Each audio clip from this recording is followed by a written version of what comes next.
प्यारे बच्चों, हिसार को कैपिटल सिटी बनाने का प्रस्ताव अभी पाइपलाइन में है। सरकारें आती गई है, जाती गई और हिसार को हरियाणा की राजधानी बनाने की बातें काफी बार उठी है। और अगर मैं इस लाइन को बोल दूं कि जो प्रपोजल है, जो प्रस्ताव है हिसार को कैपिटल सिटी बनाने का, हरियाणा की राजधानी बनाने का, वो भी पाइपलाइन में है। ये इन द पाइपलाइन क्या होता है, इस इडियम, इस मुहावरे का क्या मतलब होता है इन द पाइपलाइन। आज हम काफी इंपॉर्टेंट, काफी सिग्निफिकेंट, काफी क्रूशियल इडियम्स और फ्रेजेस को डिस्कस करने जा रहे हैं। काफी महत्वपूर्ण रहने वाले हैं आपके आगे आने वाले अपकमिंग जो एग्जाम्स होंगे उनके लिए। चलिए स्टार्ट करता हूं हमारी आज की क्लास। और हमारी इडियम्स और फ्रेजेस की ये पार्ट 6, आज 6th क्लास है। एक क्लास के अंदर हम 10 इडियम्स पढ़ते हैं, 10 मुहावरे, 10 प्रोवर्ब्स, इन कहावतों को डिस्कस करते हैं। चलिए स्टार्ट करता हूं मैं आज की क्लास। फर्स्ट इडियम क्या है, चलिए फर्स्ट है प्यारे बच्चों, सेव समवन स्किन। फर्स्ट क्या है, save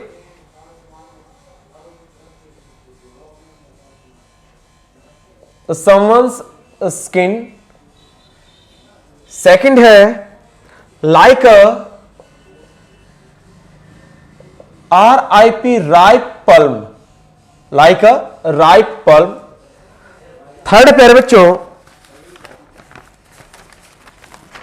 rise like rocket. Third है rise like a rocket. And fourth है हमारा on the pig's back, on the pig's back. और फिफ्थ है हमारा इन द पाइपलाइन, जिसको मैं अभी बता रहा था कि इन द पाइपलाइन क्या होता है, इसका क्या मतलब निकलेगा। चलिए स्टूडेंट्स, इन पांचों इडियम्स को हम डिस्कस करने वाले हैं। देखो, सेव समवन स्किन, सेव बचाना, समवन स्किन किसी की स्किन, किसी की त्वचा, किसी की चमड़ी को बचा लेना। इसका मतलब होता है जब आदमी मुश्किल में हो उसको रेस्क्यू कर लेना। आपने बाढ़ पीड़ितों को बचा लिया, कहीं आग लग गई वहां पे लोगों को बचा लिया, डूबते हुए आदमी को बचा लिया, उसे ही कहा जाता है सेव समवन स्किन। इसे हम बोलते हैं प्यारे बच्चों रेस्क्यू समवन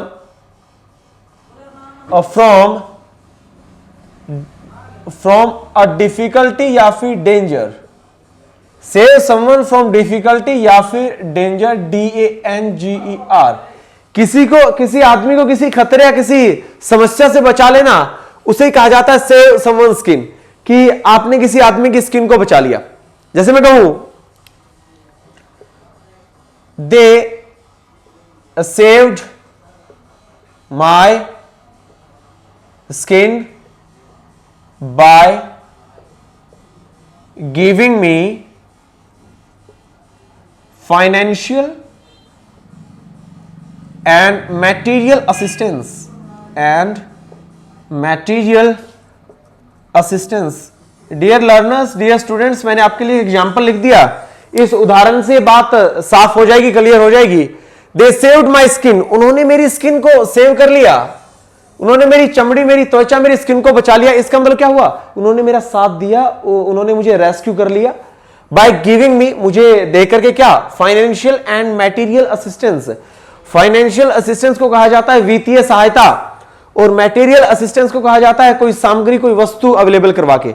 मतलब खाने पीने की चीजें भी मुझे अवेलेबल करवाई और मुझे कुछ पैसा भी दे दिया, और इस तरीके से उन लोगों ने सेव्ड माय स्किन, मेरी स्किन को बचा लिया। तो सेव समवन स्किन होता है किसी आदमी को रेस्क्यू करना किसी डेंजर, खतरे या फिर डिफिकल्टी से। इतनी कहानी क्लियर है। इस एग्जांपल को मैं इरेज कर देता हूं। अभी हम सेकंड पे आते हैं। लाइक अ राइप पल्म, लाइक अ राइप पल्म, राइप होता पका हुआ, पल्म होता बेर, किसी पके हुए फल की तरह होना। और अगर पका हुआ फल है प्यारे बच्चों, जैसे ही आप उस टहनी को थोड़ा सा हिलाओगे वो नीचे गिर जाएगा। लाइक राइप पल्म होता है आप कोई ऐसा एफर्ट करो जिससे काम बिल्कुल इजीली हो जाए। इसका मतलब होता है प्यारे बच्चों, use to convey that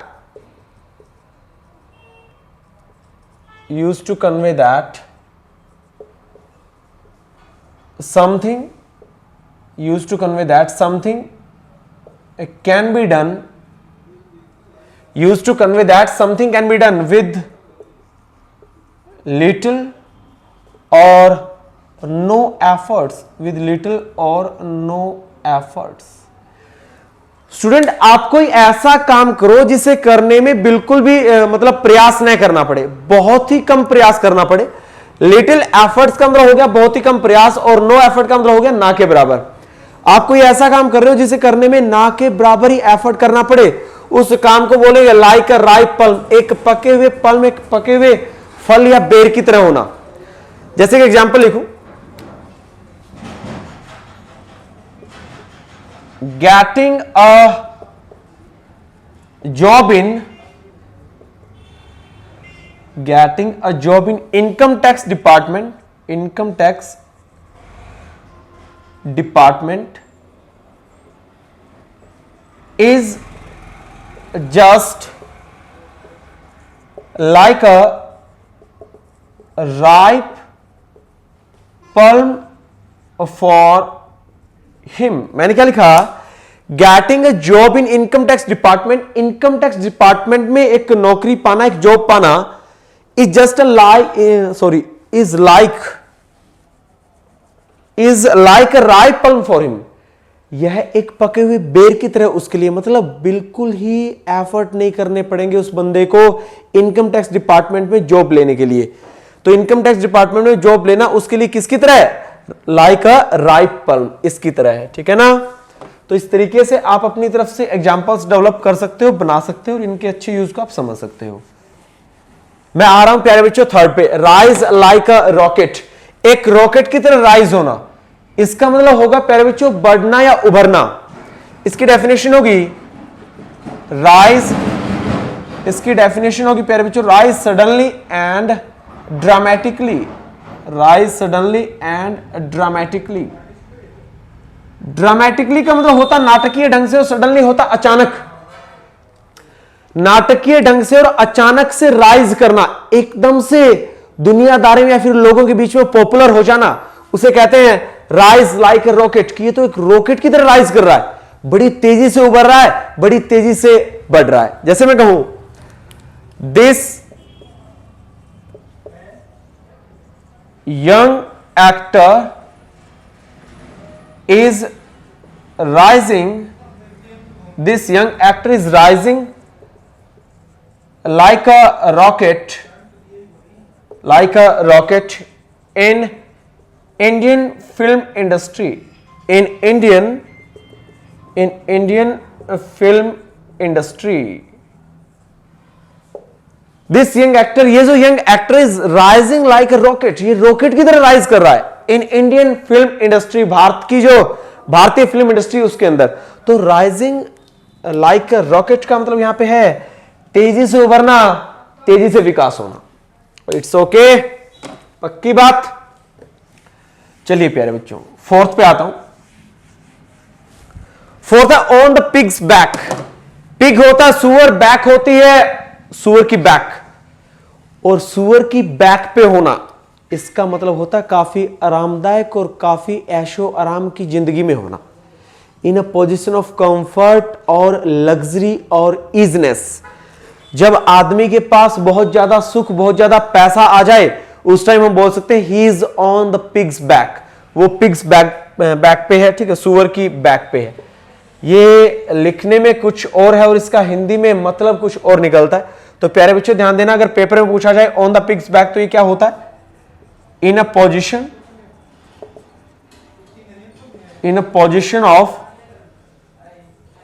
position of comfort और आपका इजनेस। ठीक है, in a position of comfort, easiness, या फिर in a position of luxury, LUXURY। ऐसो आराम की जिंदगी जीना, इजनेस की जिंदगी जीना और कंफर्ट की जिंदगी जीना, उसे कहा जाता है ऑन द पिग्स बैक। मान लो मैं एक एग्जांपल बोलूं, nowadays he is on the pig's back. आजकल वो पिग्स बैक पे चल रहा है, मतलब ऐशो आराम की जिंदगी जी रहा है। लास्ट हमारा फिफ्थ हमारा इडियम्स है इन द पाइपलाइन, पाइपलाइन में होना। और पाइपलाइन में होने का मतलब मैंने वीडियो के स्टार्टिंग में ही बताया था।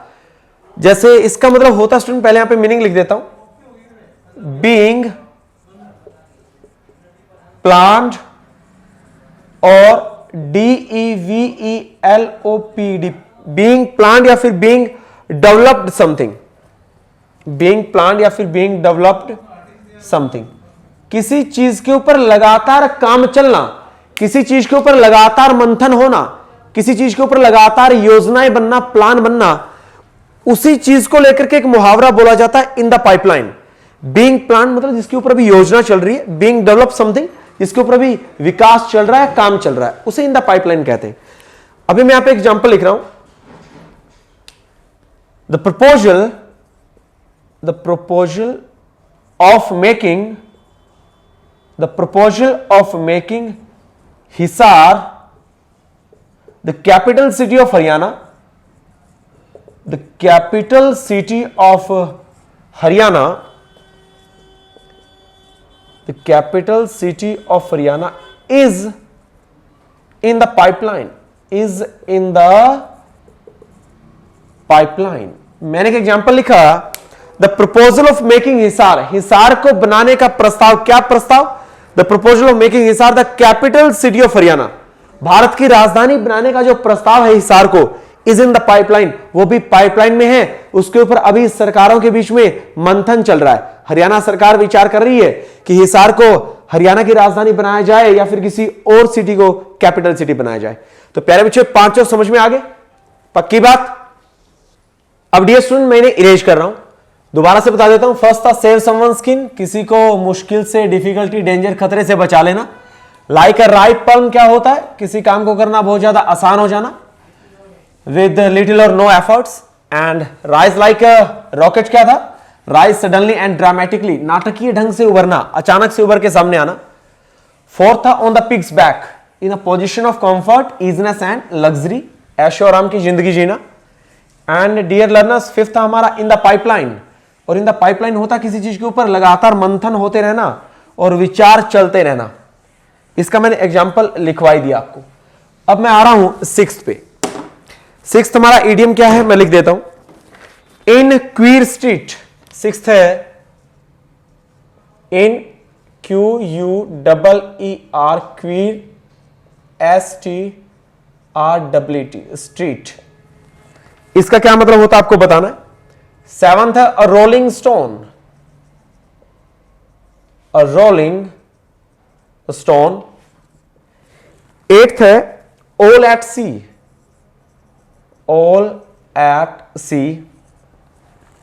एंड नाइन्थ है in your SALAD, salad, salad days, in your salad days.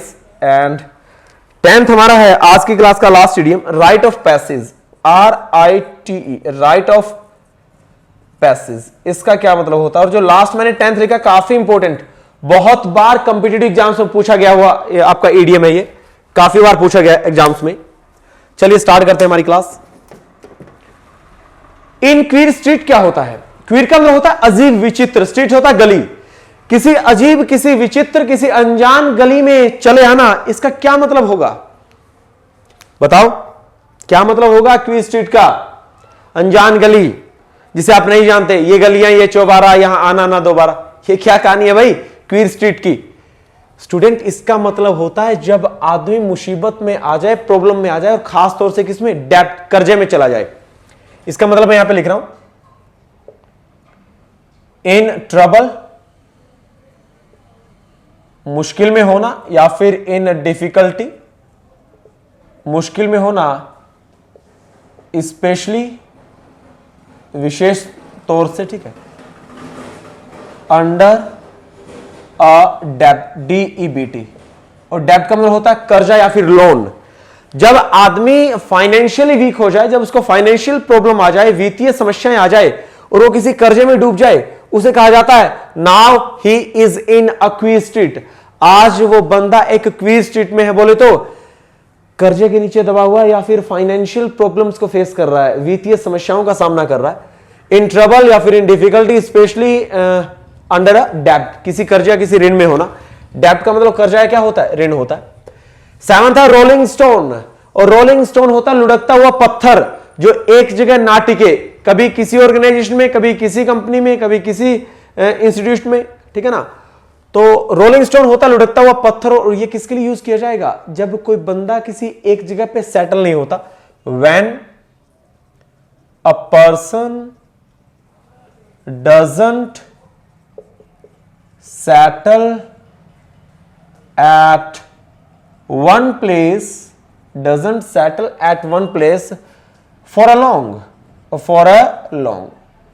मतलब लंबे टाइम तक किसी एक जगह पे टिक करके काम ना करे, उसे रोलिंग स्टोन कहा जाता है। क्या कहा जाता है? Rolling stone. Many politicians in politics are just like a rolling stone. जैसे मैं कह दूं ही इज अ पॉलिटिशियन, वो एक राजनेता है, जस्ट लाइक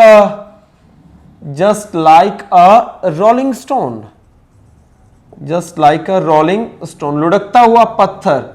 आज कहां कल कहां, आज कांग्रेस में कल बीजेपी में, परसों किसी और पार्टी में, कभी समाजवादी पार्टी में, कभी बीएसपी में, कभी कांग्रेस में, कभी बीजेपी में। उसे प्यारे बच्चों तरीके से बोल दिया जा सकता है रोलिंग स्टोन। एक ऐसा आदमी जो टिककर या फिर एक जगह रह के काम नहीं करता। काफी पॉलिटिशियंस ऐसे होते हैं हिंदुस्तान में या फिर इंडिया में या फिर किसी भी कंट्री में, जो रोलिंग स्टोन की तरह काम करते हैं, लुढ़कते हुए पत्थर की तरह। नेक्स्ट पढ़ते all at sea. All at sea का मतलब होता है student be confused, totally confused, कि क्या किया जाए क्या ना किया जाए।